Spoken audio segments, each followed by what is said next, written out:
Jelani Woods and Trey Sermon are the Colts' biggest winners of the 2024 NFL Draft. Let's get to it.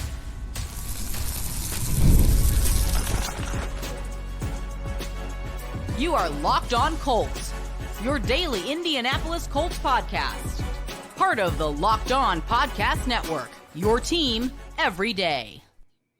Thank you all for tuning in and making us your first listen of the day. This is your daily podcast covering your Indianapolis Colts, part of the Locked On Podcast Network, your team every day. Hello, everyone. My name is Zach Hicks. You guys can find my film work over at horseshoehuddle.com. I'm your favorite film nerd over there. And here I am the co-host of the Locked On Colts podcast, which you guys know and love. My co-host Jake Arthur is still out this week. He is on vacation. We're loving that for him. So I'm holding down the fort yet again. Today, we're going to be continuing our draft talk, but kind of taking it from a different angle today.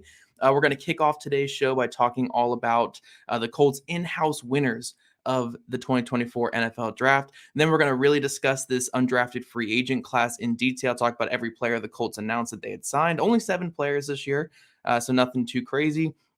And then we're going to go to the rookie numbers release. We're not going to take too much time on that, obviously. But look, I know some of you guys are really big into the number aesthetics, so we do have to talk a little bit, at least, about those number aesthetics for your Indianapolis Colts rookies this upcoming season.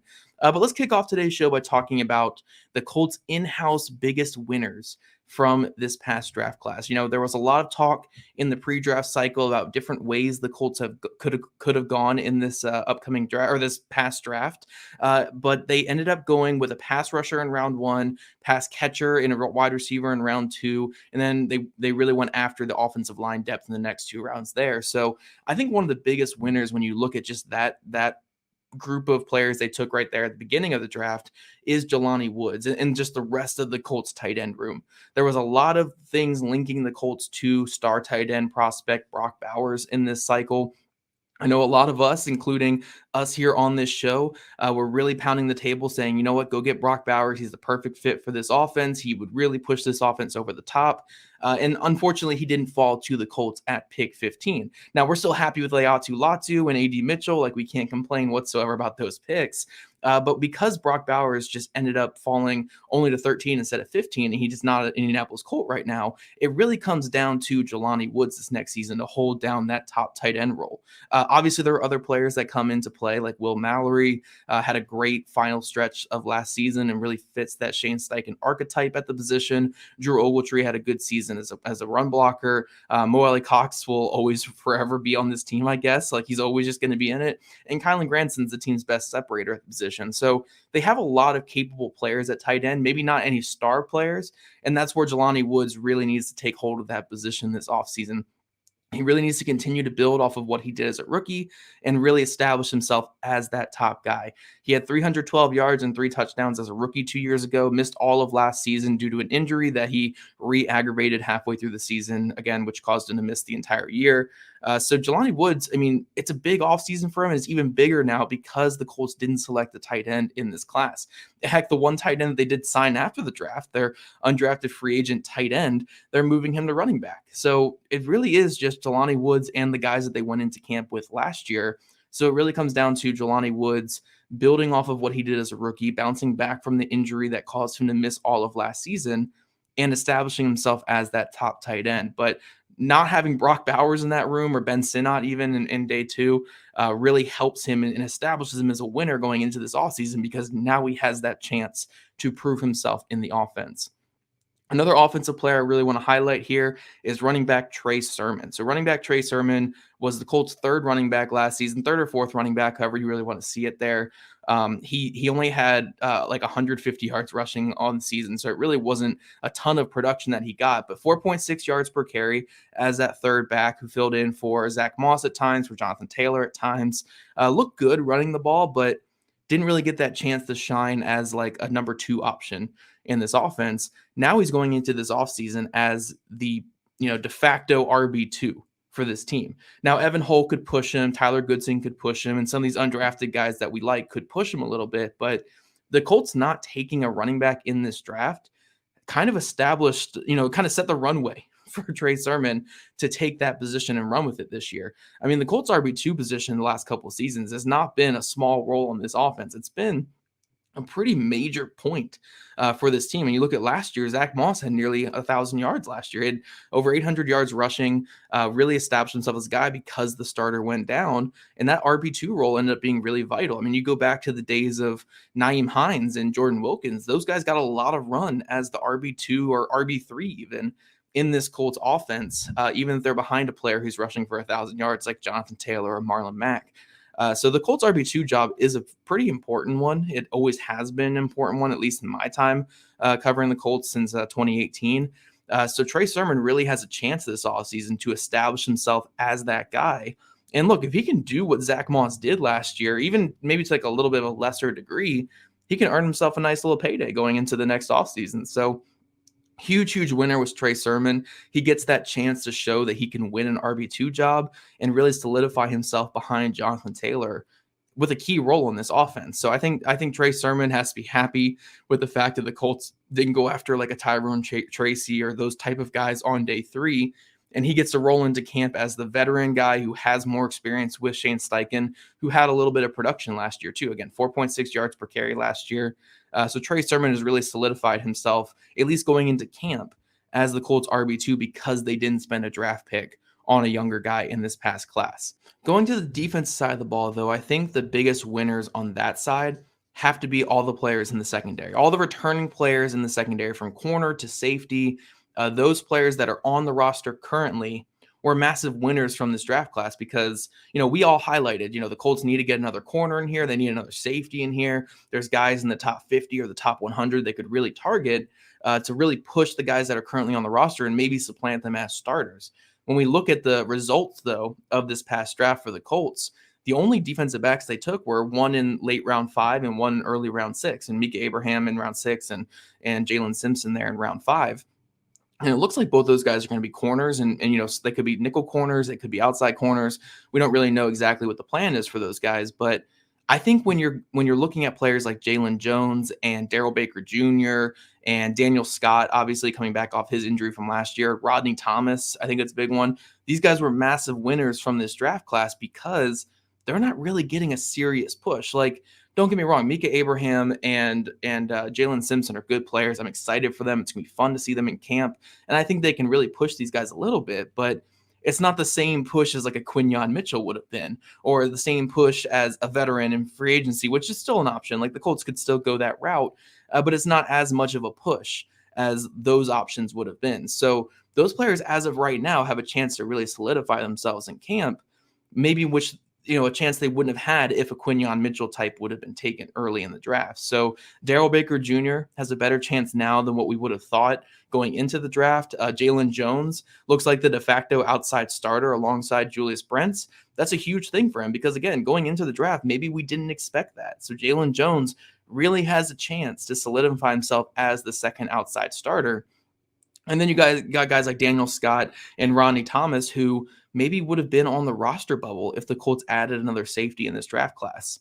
But because they didn't add that other safety, these two guys are probably feeling a little bit better than what they would have been going into that draft. So Daniel Scott has a chance to come back from this injury and really solidify a role in this team. And Rodney Thomas, who kind of fell out of favor late in the season last year, has a chance to really re-earn that trust back of this defensive staff. So we'll see what this entails for all these players going into the offseason. Obviously, the Colts could still make more moves. They could still grab a veteran running back on the market. They could add another blocking tight end to the team. They could certainly grab another safety or corner that's on the market. Like, those markets are still looking pretty solid. But as of right now, Trey Sermon, Jelani Woods, and the entire defensive backfield are the Colts' biggest winners in-house from the NFL draft that just happened. But continuing our talk about this Colts draft class, we're going to move past the draft and talk about the undrafted free agents. The Colts, a few short years ago, had this massive long streak of undrafted free agents making the roster, making the opening day roster. Now, they haven't really kept up with that as much in recent years, but there are still some intriguing players in this undrafted free agency class that we have to discuss. But first, when it comes to your financial future, you think you've done it all. You've saved, you've researched, you've invested all that you can. Now, you need to take those investments to the next level by using what every financial great uses: Yahoo Finance.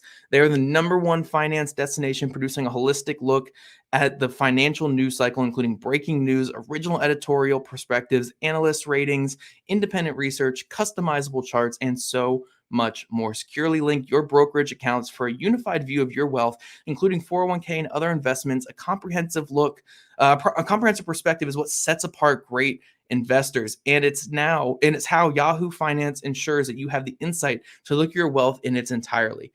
With a community of over 90 million users each month, their real strength is helping you on your way to financial success. For comprehensive financial news and analysis, visit the brand behind every great investor, yahoofinance.com. The number one financial destination, yahoofinance.com. That's yahoofinance.com. And passion, drive, and patience. The formula for winning championships is also what keeps your ride or die alive. eBay Motors has everything you need to maintain your vehicle and level it up to peak performance. Superchargers, roof racks, exhaust kits, LED headlights, and more. Whether you're into speed, power, or style, eBay Motors has got you covered. With over 122 million parts for your number one ride or die, you'll always find exactly what you're looking for. And with eBay Guaranteed Fit, your part is guaranteed to fit your ride every time or your money back. Because with eBay Motors, you're burning rubber, not cash. With all the parts you need at the prices that you want, it's easy to make your car the MVP and bring home huge wins. Keep your ride or die alive at ebaymotors.com. Eligible items only. Exclusions apply. eBay Guaranteed Fit only available to U.S. customers. All right, Locked On Colts everydayers, we are back with another draft topic here. Now we're moving past the players that were selected in the Colts draft class and talking about this undrafted free agency class. We have discussed some of these players in kind of passing conversations on this show, but we haven't really dove into like all these players individually. So the Colts did sign 7 undrafted free agents after the draft. Only 6 of them matter because one of them's a kicker. We don't talk about kickers on this show. We are anti-kicker on this show, but the 7 guys or the other 6 guys that they did end up signing, I am really impressed or really intrigued at least by the versatility that these guys bring. If you look at each one of these players, I think only Dalton Tucker and Keaton Slovis, so quarterback and interior offensive lineman, are the only guys who played one position in college or are only listed as one position going to the NFL. So getting into this list here, Jason Bean from Kansas, he's a quarterback who was also listed as wide receiver for the Colts on their official undrafted free agency listing. He finished his college career with nearly 6,000 yards passing, 55 touchdowns and 26 interceptions, and that's combined at North Texas and Kansas. 1,342 yards rushing and 14 touchdowns as well on the ground. An absolute burner as a runner. Really, really fun player in that Kansas offensive system that just let him get to the exterior and run the ball a little bit. He has a decent arm too. Like, it's not like he has an awful arm. I do think he's a big time project because he just never really put together at the college level. I mean, he was switching time between Jalen Daniels quite a bit these last couple of years, but Jason being a very linear player, but a very, very fast player in that straight line. I'm actually really intrigued to see what the plan is with him because they do have, again, listed at quarterback / wide receiver. I'm really excited for Jason Bean. I've been a big fan of Jason Bean at the college level the last couple of years. So when I saw the Colts signed him, I was pretty excited. That's just a fun player, and I'm really intrigued to see what the Colts plan is for him. Another undrafted free agent quarterback, this time listed as just a quarterback. So again, we can't have so much fun with all these players. But Keaton Slovis, quarterback from BYU this past year. He also spent time at Pittsburgh and at USC. He was actually the quarterback for Michael Pittman Jr. for a time at USC. Slovis finished his college career with 11,689 yards passing and 80 touchdowns with 39 interceptions. Now, those numbers are pretty impressive again, he started 5 years at college, so he started quite a few times. But those numbers are pretty impressive until you kind of consider that 30 of those 80 passing touchdowns came in his monstrous breakout freshman campaign at USC. I mean, he looked like he was going to be the next big thing in college football. And then he was a steady decline at USC, a pretty forgetful season at Pittsburgh. And then he bounced back a little bit this past year at BYU, but it still wasn't really what you expect. But the Colts are taking a shot here on a guy who was a highly recruited player out of high school, had a fantastic freshman year at 18. And obviously there's something there with him. There is something there. It's about like, is it salvageable at this point? But the Colts are going to take a look at him here in training camp. I do think, of all these undrafted free agents, he has the best chance at pushing Sam Ehlinger and making himself a roster spot this offseason. So we'll see what Slovis can do. If he can just put it together a little bit, he has the talent. So we'll see exactly what he can do here. Another really fun player up next, Trent Penix from NC State. He was a running back going into college, transitioned to tight end late in his college career, and the Colts are moving him back to running back. So like a 235-pound player who ran a 4.6, maybe does some fullback stuff for the Colts, maybe just plays like legit traditional running back. Finished his college career with 712 yards receiving and 11 touchdowns, along with 41 carries for 240 yards and 1 touchdown on the ground. Again, just a fun player, man. Running back / tight end. Like, that's cool to me. That's cool. Reminds me of like Darrell Young a little bit, that fullback for Washington years ago, where he was listed as a fullback, but he was more of a playmaker at the fullback position. Like, he wasn't like a lead blocker for Washington. He was, again, more of a goal line back who would catch passes out of the backfield and do these really fun things. So really excited for him. He seems just fun. Again, running back, tight end, really cool hybrid position player there. And the Colts moving him back to running back again, maybe in some fullback type hybrid. That just is really intriguing to me. It's really fun to me right there. Dalton Tucker, interior offensive lineman from Marshall. The Colts had him in for a pre-draft visit. Clearly had a lot of interest in him. And he's going to push guys like Gonsalves and Bortolini in camp. And who knows? Maybe he can earn himself that 9th or 10th offensive line spot too in camp. Xavier White, running back / wide receiver from Texas Tech. Now, the Colts listed him at wide receiver, but White began his college career at the running back position. He ran the ball 136 times for 754 yards and 5 touchdowns, moved over to wide receiver for his final 2 seasons, had over 1,000 yards receiving total in those final 2 seasons, along with 6 touchdowns. Again, the versatility is a blast. A running back and wide receiver. Love it. Absolutely love it. Just really cool. Love seeing the versatility in undrafted free agents because they can just wear a lot of hats for your team. And then our final one here, Craig Young, linebacker / safety, began his college career at Ohio State as a linebacker, moved to more of a safety, like overhang type position there at Kansas his final season or his final 2 seasons.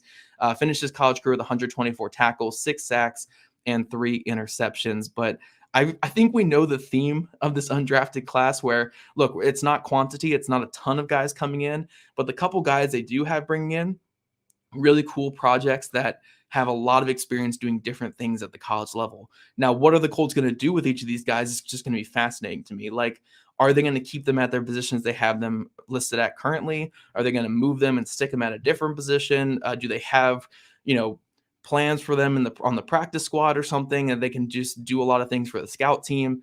I'm really intrigued by this undrafted free agent class. I don't think any of them make the 53-man roster this year. Again, Slovis, I think, has the best chance, but I wouldn't say any of these guys have a great chance of making the roster, but really, really cool, fun class. I just love seeing multiple positions listed for each player and the experience that these guys all have at all these different spots. I mean, the Colts really went all in on players, again, that can wear multiple hats for your team. And when you have a changing special teams unit coming this next year with the new kickoff rules, when you have the need for players to do multiple things for your team, it makes a lot of sense to take shots on these types of guys. Maybe they're not the greatest testers. Maybe they're not all like, super elite athletes. But again, guys who can wear multiple hats for your team and can do a lot of things on the scout team with practice squad. And maybe they haven't reached their potential at their new position that they're changing to. So we'll see what these guys can do here for the Colts. I'm excited for all these players. I mean, again, they seem like fun, intriguing players to keep an eye on, and they go well with, like a Xavier Scott from last year as well, who was a wide receiver / running back in college at Maine. Just seeing those types of archetypes coming into your team is just always an enjoyable thing. So really cool undrafted free agent class. I think Slovis and Bean are the ones to really keep an eye on. And then Penix, maybe if the Colts want to go with like a fullback or a bigger running back at the bottom of their roster, he maybe has a chance. But those are probably your big 3 that have a chance of making it. The other guys, maybe practice squad guys, but really cool, intriguing names to keep an eye on here going into Colts training camp and Colts rookie mini camp, which comes up next week. But going into our final segment, guys, we're going to talk about the rookie numbers release. I know, again, some of you guys love the number aesthetics. We have to talk about it at least a little bit here on today's show. This next segment is brought to us by our sponsor, BetterHelp. Sometimes we all need the opportunity to get something off of our chest, big or small. Certain things can really start to get to you. It's important to let that out, especially to someone who's unbiased in your life. So today, I want to say how I really feel about something. You might even be thinking about the same thing this week. I don't know if you guys are like me, but I peruse Colts Reddit quite a bit. I know that's an issue of mine that I peruse Colts Reddit. I know some of you guys are listening to this that are active in Colts Reddit, and I love you guys, but I constantly see, these questions posed in Colts Reddit about Will Fries being cut or Will Fries being on the roster bubble, or Mac Salvis or Tanner Bortolini has a chance to start over Will Fries. No, no, no. Will Fries is not on the roster bubble. He's not going to be cut going into the season. Like, this could be his final season with the Colts. Don't get me wrong. He's in line to have a nice little payday when he hits free agency next year. So we'll see what happens there. But no, Will Fries was a good player for this Colts team last year. A young starting right guard who started over 20 straight games for the Colts. He's doing really good things, and he's really proved himself as a former 7th round pick. He's not getting cut. The Colts are not cutting a valuable offensive lineman to save $3 million. No, Will Fries has played some great football, and he's going to be a Colts player this next season. He might be one long-term as well. So let's cut that out, Colts Reddit. Cut it out. I'm tired of seeing the post. I'm really tired of seeing it. All right, cool. I got that off my chest. So now we can talk about how therapy can be different for everyone. Most of us have bigger problems than our favorite sports team, and it's important to get things off your chest every once in a while, like I just did right there. If you're thinking of starting therapy, give BetterHelp a try. It's entirely online, designed to be flexible and suited to your schedule. Visit BetterHelp.com/lockedon to get 10% off your first month. That's BetterHelp, HELP.com/lockedon. Alrighty, my numbers, aesthetics, Locked On Colts every day as we are talking Colts rookie numbers. They just released today before I jumped on today's recording. I wanted to make sure I had that just in my back pocket before we recorded today. We got some cool numbers here. One thing we do want to make a note of, though, before we dive into the rookie numbers is veteran cornerback Dallas Flowers is changing his number from 33 to 21. So that means Dallas Flowers is on pace for the Hall of Fame now. Like, I don't know if you guys realize that, because 21 is just the best number. If we're really going into this number aesthetic thing, 21 is by far and away the best defensive number you can have. I mean, Bob Sanders made it look great here in Indy. Growing up, I was a Washington fan. I got to see Sean Taylor rocking that number. Perfect number for a defender. So Dallas Flowers is now my favorite player on the Colts. But I digress a little bit. We're going into the rookie numbers here. Laiatu Latu, which was leaked earlier in the week, he's going to be wearing the number 97 for the Colts. Now, the last player to wear number 97 for the Colts was the great Al-Qadim Muhammad. Hopefully, Latu can live up to that expectation that the 97 brings to this Colts team. But we do love that he did get a number in the 90s. He's going to have a defensive line number. I know some people are fickle about defensive linemen wearing the ones and the twos and all those things. But no, he's going to be wearing that number 97 this next season. And I expect that one there to stick. So I think 97 is going to stick for him. I don't think it's one that's going to change after cut downs or anything like that. 97 will be his number for the near and distant future here with the Colts. A.D. Mitchell, I know that there was a lot of talk about him maybe wearing the 0 or wearing like a single digit number, but he opted to go with the number 10, which I think is a good number for a wide receiver. Now, I know obviously we're going to see him, this like taller, lankier wide receiver wearing number 10. We're all going to think Darius Fountain. But no, I think there's a lot of cool things behind this one. I love the reasoning that came out behind him wearing number 10.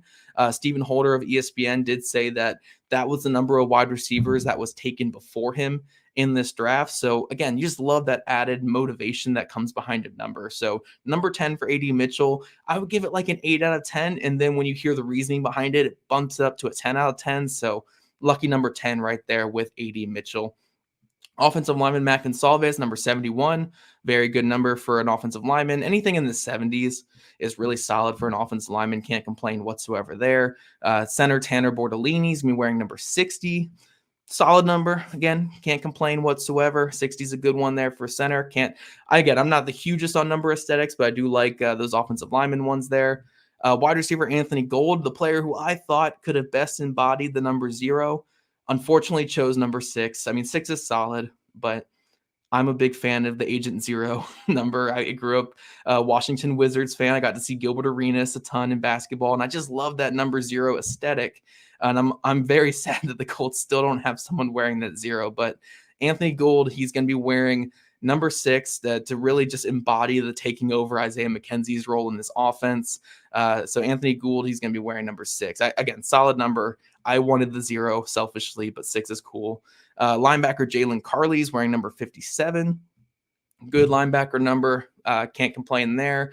Jalen Simpson wearing number 30, the one that was made famous by George Odom as a special teamer. If he can live up to the intensity and the play style of George Odom when he was on the field, 30 is going to rock it for Jalen Simpson there. So fun one there. Micah Abraham, he's taking Dallas Flowers' old number at 33, one of the few remaining numbers available there for, defensive backs. So 33 is good. At least it's not in the 40s like Jalen Jones' number 40. We're at least getting a little bit lower with these defensive back numbers. So 33 there for Mike Abraham. And then Jonah Luwalu is wearing the Anthony Costanzo number of 74 on the Colts defensive line.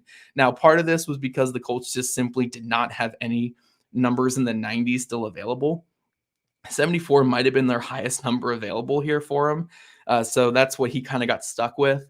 But outside of Jonah Luwalu's number of 74, I think all these are good numbers for the players in positions that they play. Again, 74 is kind of atrocious for a defensive tackle, but because you have 98 is pseudo-retired, 93 is pseudo-retired, and I think a couple other numbers in there are kind of retired as well. 74 really might have been the highest number available for him. Just to play defensive line. I guess he could have gone with the 0 there, but 74 for Jonah Luwalu, probably the only train wreck there. But you guys let me know in the comments section what you think of these rookie numbers. Again, I personally love the 80 Mitchell change to 10 when you put the reasoning behind it of 10 wide receivers taken before him in this past draft class. I love that extra motivation. And some of these other numbers are really cool as well. So let me know in the comment section what you think about these Colts rookie numbers and if you'll be buying any of these Colts rookie numbers from the NFL shop and just rocking your Mac and Salves number 71 or rocking your Anthony Gould number 6 jersey this next season for the Colts. But I think that's all we have for today on today's Friday show, guys. Make sure you are following at Locked On Colts, at Jake Arthur NFL, and at Zach Hicks 2, wherever you listen to your podcast. On Twitter. Also subscribe to us on YouTube or wherever you listen to your podcast. We love your guys' ratings, reviews, and we'll be back here next week as my buddy Jake returns to the show.